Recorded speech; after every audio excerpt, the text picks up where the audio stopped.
Okay, guys, everybody plug in, everybody listen. Okay, two different things.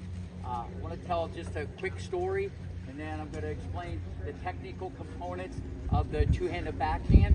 But let me back the truck way up before you guys were on planet Earth, okay, to 1992, okay? Greenleaf Golf and Tennis Resort. I actually just text Venus and Serena's dad that I was going to tell this story, and start laughing all over the place. I don't want to scare anybody with the story, but I'm just going to tell you the real world. We just always had a saying, either in or you're out. So either in and you're going to give 100% or you're out. Okay, so we're training on a Saturday morning. Later, John. We're training on a Saturday morning, and I had to tell, okay, Serena, you got to get lower. Okay? Happened once. A little later on, you got to get lower. Happened twice. Okay? And this Richard kind of had a short fuse, as you probably saw in the movie. So now we're into about 40 minutes. Serena, you got to get lower. She was low, but not where we wanted it. Okay? So Richard goes, if he has to tell you one more time, okay, we'll work on bending the rest of the day. So time goes on, we're practicing. I almost didn't want to say it. Serena, you got to get lower.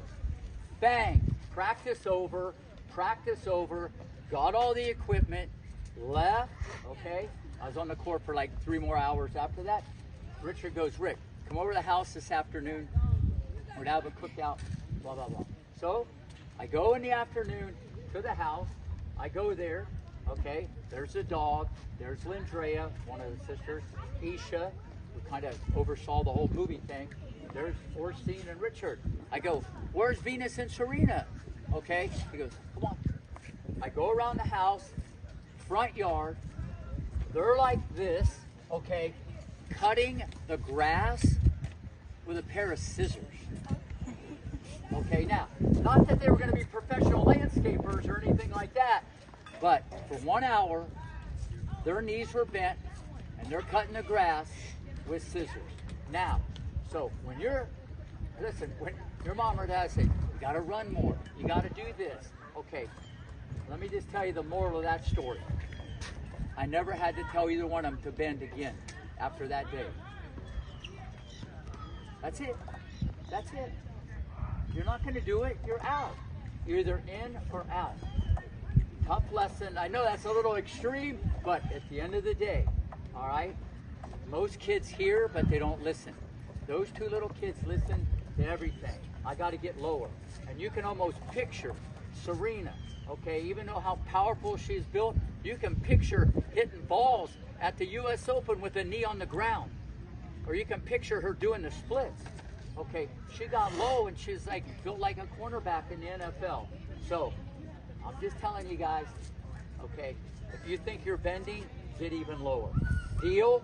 Deal. Okay, now, let me talk a little bit about the two-handed backhand. You hear me tell you this all the time. There's not a wrong way or a right way. A better way. And here's the better way. The game is much different. It's much different than even 6 years ago, 10 years ago. You look at video 15 years ago, it looks like slow motion. Now it's advanced pinball on steroids. Technique is a premium. Movement is a premium. How many of you guys like to move? All right, move faster. Okay, that's the tip of the day right there. So watch this. It's very important. Like I said, there's many players, okay, that have a great two-handed backhand, but if you want to look and see the best of all the rest, look at Djokovic, look at Agassi, look at Sebastian Korda. I could go on and on. Okay, watch. Here's what happened. After they hit the forehand, forget the grip. I'm not going to get into that. The hands, when they go back, they're along the pelvis. That's your waist area. The hands go back. Why? They don't have time to do all of this. Some of you guys are up here doing the vanilla shake. The coach is telling you to go to the sun, the moon, the stars, you know, to get a rhythm. What's going to happen when it comes 80 miles an hour? You ain't going to be able to do that. Look, simple. Center, you've heard of him, right? Center ain't a beginner. Look, the right hand's here. Look, right arm straight, left elbow bent, racket head above. And that's what the coaches are telling you. Now, some of you, I see, you got your elbow like that. You don't want that, parents, with the kids, because then the hand comes off of the handle. Okay? Look, straight, relax. Look, here comes the ball, racket head above. Whenever that is above that, whether you're hitting a baseball, it goes faster. A golf swing, it goes faster. A ground stroke, it goes faster. Even though the great Venus put it down, that's a whole other thing. Okay, so the racket head is above. Right arm straight, left elbow bent. Your hands are away from you. So many of you guys have your hands here like you're playing the guitar. It's okay to play music. I think that's a good thing, but not on the court. Your hands should be away, but not like this. Relax. Look, here comes the ball. Here comes the ball. Look where the racket is. 630. Sound familiar? Kind of like the forehand. Okay, because it is. Just like this.